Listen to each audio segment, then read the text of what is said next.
Application in the, वो कहते हैं कि प्री अरेस्ट बेल का जो तमाम प्रोसीजर था वो कंप्लीट हो चुका था अलकादर ट्रस्ट केस में। प्री अरेस्ट बेल को डायरी नंबर लग चुका था, वो अपना तमाम मुकम्मल कर चुके थे।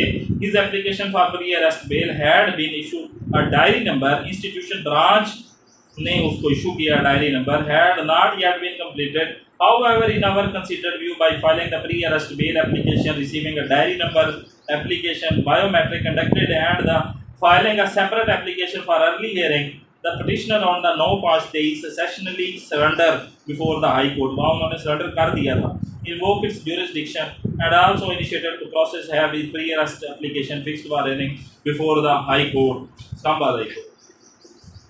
10/5 को फिर दोबारा जो है वो वायलेटेड उनके जो राइट्स हुए हैं, फंडामेंटल राइट्स को वायलेट किया गया है, प्रोसेस